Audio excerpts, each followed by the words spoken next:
마태복음 13장에서 예수님은 계속해서 이 다양한 비유를 통해서 제자들에게 천국이 어떤 곳인지, 그 천국의 속성들에 대해서 말씀하고 계십니다. 어제 살펴봤던 씨 뿌리는 자의 비유, 그리고 또 곡식과 가라지 비유에 이어서 오늘은 겨자씨와 누룩의 비유가 소개되고 있습니다. 먼저 본문 31절과 32절에서 예수님은 천국이 마치 밭에 심겨놓은 겨자씨와 같다고 말씀하십니다. 예수님께서 아주 작은 겨자씨를 소재로 하여서 천국을 설명하신 데에는 이유가 있습니다. 이 겨자씨와 같이 작은 씨앗이 싹이 나서 자란 후에는 공중의 새들이 깃들일 만큼 커지는 것과 마찬가지로 천국도 비록 작고 미미한 모습으로 시작하지만 이후에는 수많은 사람들이 거기에서 안식을 누릴 만큼 크게 성장한다는 것을 보여주시기 위해서 예수님께서는 이 겨자씨라는 소재를 가지고 천국을 비유하신 것입니다. 마치 베들레헴 마구간에서 목수의 아들로 태어난 예수님으로부터 시작된 이 하나님의 나라는 정말 작고 미미해 보이지만 그러한 시작이었지만 아무도 주목하지 않던 그 예수님의 죽으심과 부활로 인해서 수많은 사람이 그 안에서 구원과 쉼을 얻은 것처럼 말입니다. 그것은 마치 너무 작아서 맨눈으로 보기 힘든 겨자씨 하나가 큰 나무로 성장해서 많은 새들의 안식처가 된 것을 이야기하는 것입니다. 그리고 예수님은 이어서 33절 누룩 비유를 말씀하십니다. 누룩은 적은 양으로도 반죽을 크게 부풀게 하는 효과가 있습니다. 반죽 전체의 양에 비해서 들어가는 누룩의 양이 상당히 적습니다. 그러나 반죽에 미치는 이 누룩의 영향력은 대단합니다. 반죽을 처음 크기와는 비교할 수 없을 만큼 엄청나게 부풀려 놓는 것이 바로 이 누룩이기 때문입니다. 하나님 나라가 이와 같다는 것입니다.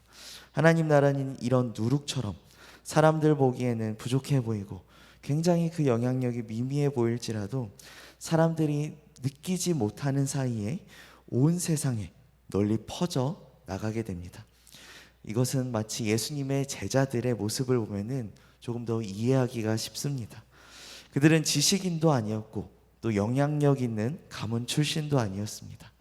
이 객관적인 모습으로는 예수님의 제자들의 모습이 그저 평범한, 아니 그보다도 못한 사람들에 불과했지만 그들을 통해서 복음이 전 세계로 퍼져나간 모습이 바로 이 적은 양의 누룩이 이 반죽을 크게 부풀리는 모습이라고 볼 수 있는 것입니다. 그렇다면 본문에 나타난 예수님은 어떤 분이실까요? 우리를 통해서 하나님의 나라가 점점 더 확장되기를 원하시는 분이십니다. 이 겨자씨 비유와 누룩 비유는 한 가지 큰 공통점이 있습니다. 바로 둘 다 천국의 확장과 관련된 비유라는 것입니다. 즉, 이 두 비유는 처음에는 아주 미미하게 시작된 천국이 점차 성장하고 확장되어서 마침내 온 세상 사람들에게 참된 안식과 평안을 제공하고 큰 영향력을 발휘하게 될 것임을 보여주는 비유, 바로 이 비유가 이 겨자씨 비유와 오늘 소개된 누룩 비유입니다. 이처럼 예수님은 이 당신의 제자들을 통해서 하나님의 나라가 점점 더 확장되기를 원하십니다.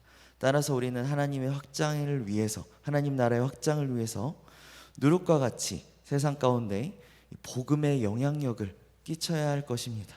그렇다면 어떻게 복음의 영향력을 끼칠 수 있을까요?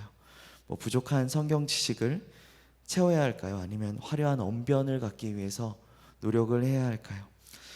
복음의 영향력을 끼치기 위해서는 지금 나에게 가장 필요한 것, 그것은 바로 내게 맡겨진 이웃을 위한 작은 희생과 섬김, 그리고 삶 가운데 드러나는 그 작은 믿음의 행동들, 그리고 지금 내가 잠시 드리는 그 한 영혼, 믿지 않는 영혼을 향한 기도, 이것들을 통해서 복음의 영향력, 즉 그리스도의 향기가 드러나게 될 줄 믿습니다. 오늘도 이 말씀을 기억하면서 우리를 통해서 시작된 작은 복음의 역사가 비록 시작은 작지만 놀랍게 퍼져나가서 우리 공동체 곳곳에, 우리가 속한 공동체 곳곳 이 가정과 또 우리 직장과 사업장과 모든 우리 삶의 자리에 하나님의 통치가 임하고 또 생명이 살아나는 귀한 복음의 역사가 있기를 간절히 소망합니다.